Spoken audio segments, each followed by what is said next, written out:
This is the P-61, called the Black Widow. She's well named because she packs 4 caliber 50 machine guns and 4 20-millimeter cannon. An obituary notice goes with each bite. Those twin engines will carry her fast enough to catch up with almost anything in the sky. And she's maneuverable, as a fighter should be. Very easy to handle. She stalls, takes off, and lands at low speeds.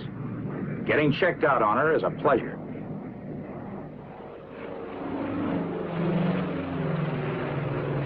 The Black Widow flies the skies in 3 sleek models. First, the YP-61, the earliest model of this ebony killer. Then the P-61A, the first model to go into combat service. And finally, the P-61B, the newest combat version. Let's watch this pilot learning his stuff on a P-61A.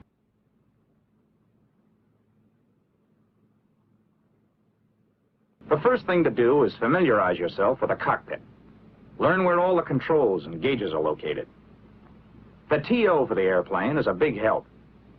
Diagrams and photographs make it easy for you to get to know the ship. After a couple of hours of study, you are able to pick out the controls and gauges without the loss of a second. And with your eyes shut. That's important because you can't afford to waste time in this fast twin-engine job. And there's no co-pilot around to help you. You're going up for a ride, just to get the feel of the ship. But first you have to check the airplane, thoroughly. That's your best guarantee for living to a ripe old age.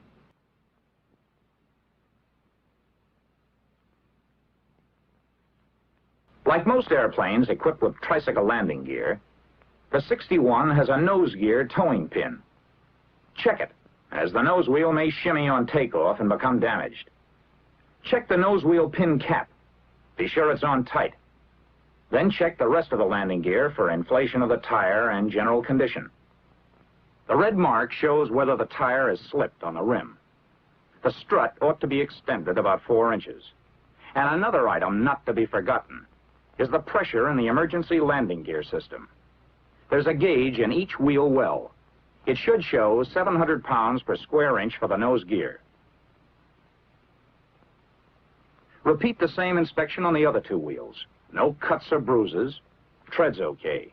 No slippage. Strut clean and extended around 4 inches. And the emergency pressure? 750 pounds per square inch for the main landing gear. Now to give the exterior of the plane a general going over. Skin's all right. No loose rivets or dents. Antenna mounted securely. De-icer boots okay. No rips or places where oil or gasoline has been spilled. Gun bay doors tight.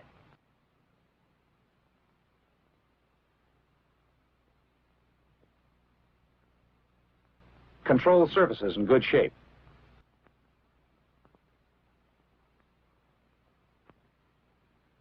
All hatches and doors must be closed and locked. Otherwise, they'll blow open and probably off when the plane's in the air. So each one should be checked. The radar operator's top hatch, rear entrance door.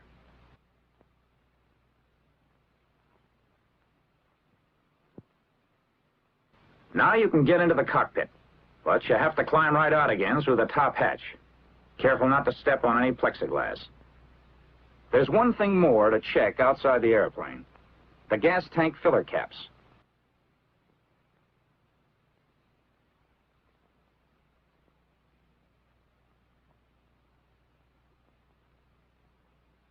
Two on each side, and oil cap. Make sure they're fastened tightly in place.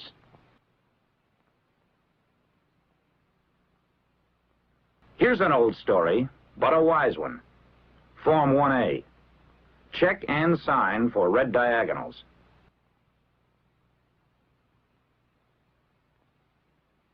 Turn on the circuit breakers behind the gunner's seat. And make sure the gunner's escape hatch is closed and locked. From now on, you are in command of the airplane. What would you do now? Well, you know the answer to that from studying the tech order. Turn on the generators, then more circuit breakers, the ones for the starters and fuel booster pumps. and the light circuit breakers. Now look around the cockpit to see if everything is in order. Nothing loose. No tools or papers to foul up the controls. Instruments okay. The controls, and that includes the throttles, are locked. Unlock and try them out.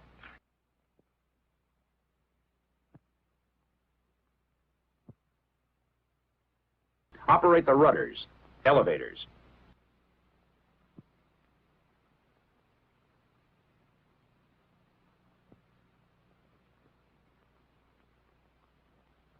Put ailerons through their complete range.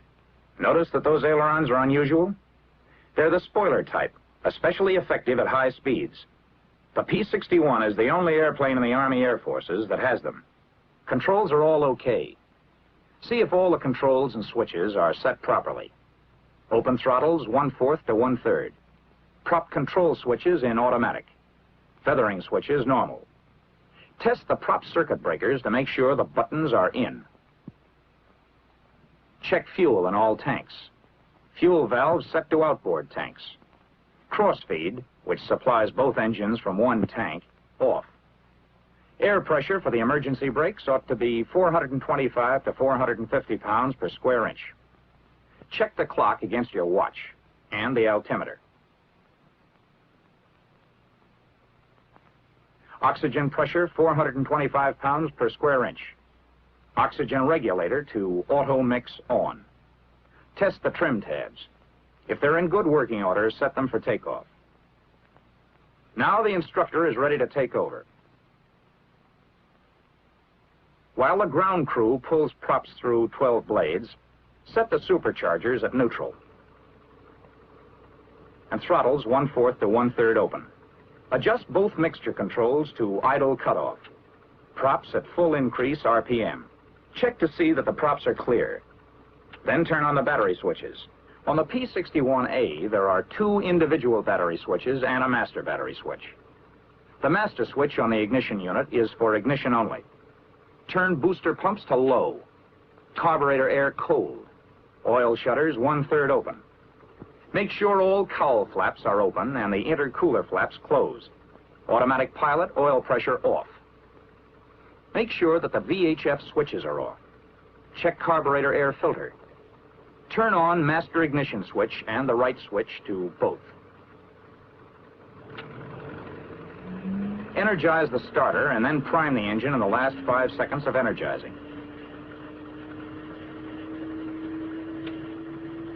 Since a putt-putt is furnishing your power, you should energize for no longer than 10 seconds before flipping the switch to mesh. If you are using the battery, the maximum energizing period would be 20 seconds. Don't energize beyond those limits or you'll damage the starter. When the putt-putt is being used, only your main battery switch should be on. Turn on the other switches when the crew chief disconnects the putt-putt.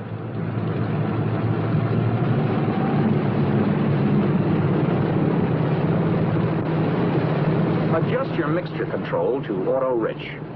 Close the throttle to run your engine as slowly as possible until oil pressure is indicated. As soon as oil pressure shows, adjust to between 1,000 and 1,200 RPM to prevent fouling of the plugs as a consequence of prolonged idling. Now we're ready to run through the same procedure for the left engine.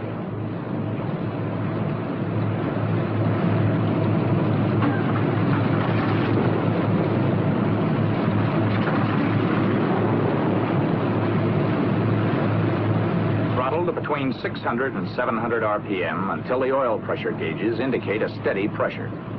The cold oil pressure will go up to 150 or 200 pounds until the oil temperature gets to 40 or 50 degrees centigrade. Keep the prop governor in high RPM. Turn the fuel booster pumps off. Your fuel pressure should be between 15 and 17 pounds. When the oil temperature gets to about 40 degrees centigrade, open the oil cooler flaps about 1/3. Keep the engine cowl flaps open. Operate the cowl flaps and intercooler flaps, watching them from the window.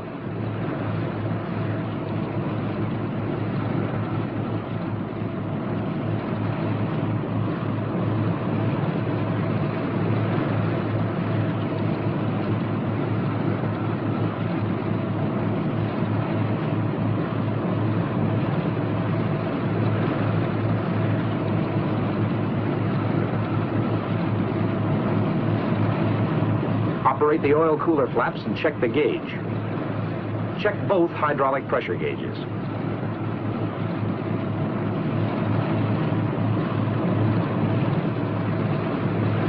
Make your interphone check and see that all entrance hatches are closed and locked.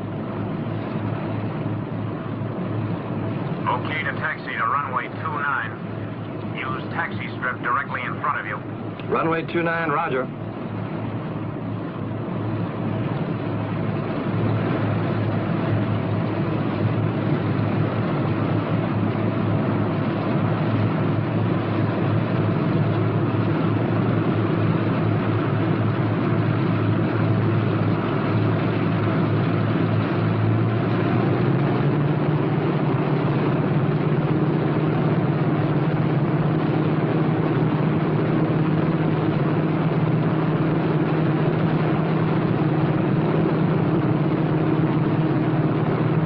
Brakes for taxiing as little as possible. This holds good for any two-engined airplane. And when you want to turn, use your outboard engine.